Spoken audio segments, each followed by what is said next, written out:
नमस्कार, डेली 24 भारत देख रहे हैं आप। आपके साथ मैं हूं स्वीटी दीक्षित। आसपा सुप्रीमो चंद्रशेखर रावण शामली में पार्टी के सदस्यता ग्रहण समारोह में हिस्सा लेने पहुंचे थे।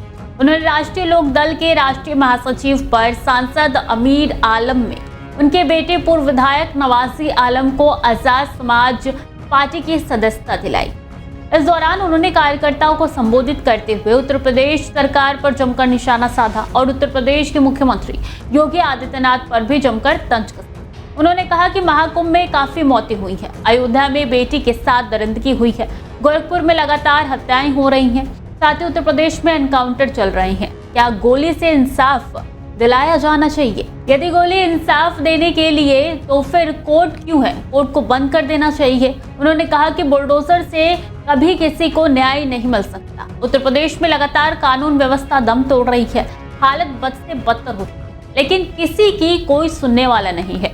प्रशासनिक अधिकारी उत्तर प्रदेश सरकार को बचाने में जुटे हैं। उन्होंने आरोप लगाया है कि महाकुंभ जो आस्था का प्रतीक है उसको इवेंट बना दिया गया है और उत्तर प्रदेश के मुख्यमंत्री कुर्सी पर बैठकर जुल्म कर रही हैं। लगातार 17 घंटे तक महाकुंभ में मौतें हुई है, जिसका आंकड़ा छुपाया गया।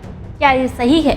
साथ ही उन्होंने उन धर्माचार्य का स्वागत किया है जिन्होंने कुंभ में हुए हादसे पर तंज कसा है। रावण ने कहा है कि धर्माचार्य को भी सरकार का पक्ष नहीं लेना चाहिए। जो घटनाएं सत्य हैं, लगातार हो रही हैं, उनका विरोध करना चाहिए, उनके खिलाफ जमकर बोलना चाहिए। आगे उन्होंने कहा है कि महाकुंभ में हुई मौतें, अयोध्या में बेटी के साथ हुई दरिंदगी और गोरखपुर में हुई हत्याएं साफ तौर पे नजर आ रही है। ऐसे में कई ऐसे सवाल हैं जिसको लेकर सवाल खड़े किए गए हैं। सिर्फ इतना ही नहीं, बता दें बुलडोजर से का नाम भी उन्होंने लिया है और कहा है कि क्या बुलडोजर से किसी का भला हुआ है आज तक। और ऐसे कई इल्जाम हैं जो कि लगाए हैं चंद्रशेखर रावण ने मुख्यमंत्री योगी आदित्यनाथ पर। सुनिए उन्होंने और क्या कुछ कहा है। देखिए सर, आप कहोगे फिर चंद्रशेखर ने विवादित बयान दे दिया। सच को आंच नहीं होती। मैंने बहुत दिन पहले कहा था कि ये जिस तरह आस्था का इवेंट बनाया जा रहा है, इसका खामियाजा भुगतना पड़ेगा। लेकिन भुगतना किसको पड़ा? जनता को।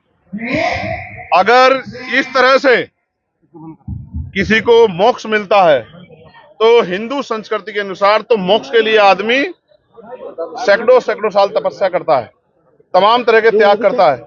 तो फिर जो औरों को मोक्ष देने की बात करते हैं, पहले उनको ही मोक्ष ले लेना चाहिए। जिन्होंने ये घटिया टिप्पणी की, वो सरकार हो या कोई धर्माचार्य हो, मैं ऐसे लोगों को बहुत जिम्मेदार से कहता हूं कि देश को भी आपकी जरूरत नहीं, आपको भी। और ये जनता, जिस जनता को आपने ये दर्द दिया है मुख्यमंत्री जी, ये जनता आपको भी बहुत जल्द मोक्ष देगी उत्तर प्रदेश से निकाल के। मेरी बात को आप याद रखें। आप ये समझिए, किसी ने अपना बेटा खो दिया, किसी ने अपना पति खो दिया, किसी ने अपना भाई खो दिया, किसी ने अपनी बच्ची खो दी, किसी ने अपनी बहन खो दी।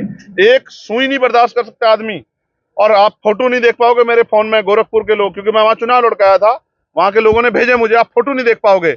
यहां से नीचे का शरीर नहीं है, इस तरह चिकले गए हैं और जानवरों की तरह उठा के फेंक दिए गए। और एक ही मीडिया की रिपोर्ट है कि 1500 लोग मिसिंग है और छिपा रहे हो। और मैंने अभी ये बताया, कोलकाता के लोगों को कोलकाता भेज रहे हो, बंगाल के लोगों को बंगाल भेज रहे हो, हरियाणा के लोगों को हरियाणा भेज रहे हो, कि पूरा सिस्टम सिर्फ लाशों को इधर उधर भेज के संख्या कम करने और आंकड़े छिपाने पे लगा रहा, जो सिस्टम कहता है कि हम बहुत अच्छी कानून व्यवस्था है। मैं बड़े दुख तकलीफ के साथ उन परिवारों के प्रति संवेदना प्रकट करता हूं और कुदरत से प्रार्थना करता हूं कि उनको दुख सहने की शक्ति दें। इसका दुख के समय में मैं उनके लिए, क्योंकि मैं उस शक्ति में नहीं, वरना तो उनको न्याय दिलाने के लिए जो भी इसमें आरोपी है, जिनकी लापरवाही से, उन पर भी कार्रवाई करता और कम से कम 1-1 करोड़ रुपए का मुआवजा उन परिवारों को देता जिन परिवार ने अपने लोग को। 3000 लोग अपनी लाशें ढूंढ रहे हैं। इनका आंकड़ा है कि सिर्फ 30-40 मौतें हुई है। सर, इनका बस चलेगा तो ये कफन छिपा लेंगे। आप देख तो लो, सत्ता में बीजेपी के लोग हैं, मुख्यमंत्री कुर्सी बचाने के लिए एडी चोटी का जोर लगा रहे हैं और कोशिश कर रहे हैं कि धर्माचार्य उनके पक्ष में बयान दे। और कुछ धर्माचार्य सीमाओं को लांघ के कर भी रहे हैं, लेकिन अच्छे धर्माचार्य भी हैं जो स्पष्ट सवाल खड़ा कर रहे हैं।